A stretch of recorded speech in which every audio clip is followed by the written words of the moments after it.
చెప్తే అర్థం చేసుకోవాలి. ఏంట్రా చెప్తే అర్థం చేసుకోవాలని చెప్పి ఎట్లా చూపుతున్నావు?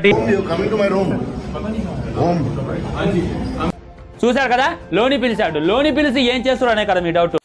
జపాన్ వాళ్ళు అక్కడ ఏవేవో కనిపెడుతుంటే ఈ ఎదవేం కనిపెట్టుకొచ్చాడు చూడు. నాకు తెలిసి కొట్టుకుంటారు. ఆ విషయం నువ్వు కన్ఫర్మ్ చేసావు. నా మొహమ్మద్ అబ్బాస్ గారు ప్రీ రిలీజ్ ఈవెంట్ లో మాట్లాడుతూ ఓం రావుత్ అయితే రోజుకి 2 గంటలు మాత్రం నిద్రపోయి ఈ సినిమాకి ఆయన కష్టపడ్డాడు అని చెప్పి తెలియజేశారనమాట. చూసారా మేనేజర్ గారు, మా అల్లుడు గారు ఎంత వర్కహాలిక్. ఫ్రెండ్స్, నేను ఒక మాట చెప్తా వినండి. సింహం రోజుకి గంట మాత్రమే కష్టపడిద్ది. గాడిద చూసుకున్నట్లయితే 20 గంటలు కష్టపడిద్ది. అర్థం కాకుండా ఎంత మాట అనేసాడు. కానీ గాడిదలాగా మిగిలిపోయింది, సింహం సింహలాగా మిగిలిపోయింది. నేను మరీ అంత ఎదవలా కనపడుతున్నానా? ఓ మాదిరిగా కూడా కనపడలేదా? అక్కడ ఉంది ఎస్ఎస్ రాజమౌళి, ఇక్కడ ఉంది ఓం రావుత్. బాలీవుడ్ వాళ్ళకి అంత సీన్ లేదు అనేటటువంటిది అర్థమవుతుంది అనమాట.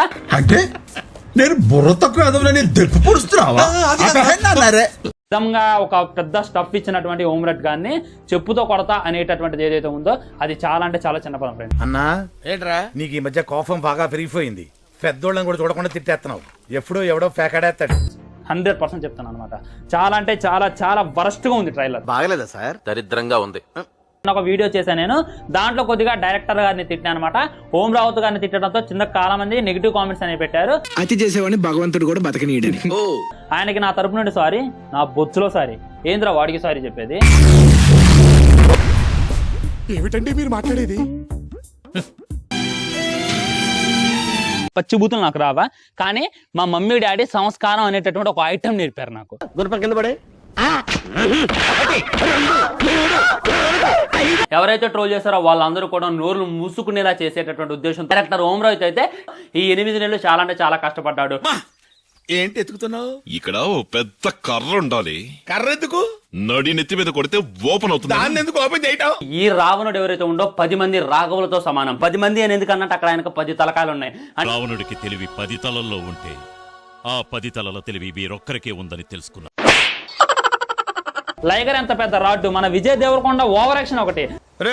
నువ్వు కొంచెం పక్కగా రా, నీతో మాట్లాడాలి. హలో డైరెక్టర్ ని రూమ్ లో పిలవగానే అందరూ కూడా కామెంట్లు చేశారనమాట. నిజానికి ప్రభాస్ టీజర్ చూడలేదా? ఇది ఆబ్వియస్లీ నిజం అనమాట. ప్రభాస్ కి తెలియకుండా జరిగిందంటే 100% తెలియకుండా జరిగింది. ఎవరికైనా చూపించండి రా, వదిలేయకండి రా బాబు అని అలాగా కూర్చోబెట్టి చెప్పండి రా. అదే విధంగా ఈ జగతాండ ఏదైతే ఉందో, గద్దలకొండ గణేష్ సినిమా ఏదైతే ఉందో దానికి ఫ్రీ మేక్ లాగా నాకైతే 100% అనిపించింది ఫ్రెండ్స్. ఎక్కడో కూడా ఒక కొత్త మూవీ చూస్తున్నటువంటి ఫీలింగ్ ఏం మాత్రం కూడా కలగలేదు. అదే విధంగా ఈ జగతాండ ఏదైతే ఉందో, గద్దలకొండ గణేష్ సినిమా ఏదైతే ఉందో దానికి ఫ్రీ మేక్ లాగా నాకైతే 100% అనిపించింది ఫ్రెండ్స్.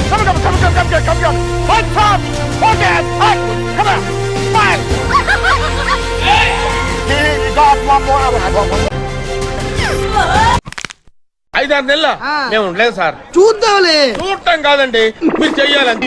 మీరు ట్రై చేస్తారన్నారంటే అది ఓకే అయిపోయినట్టే.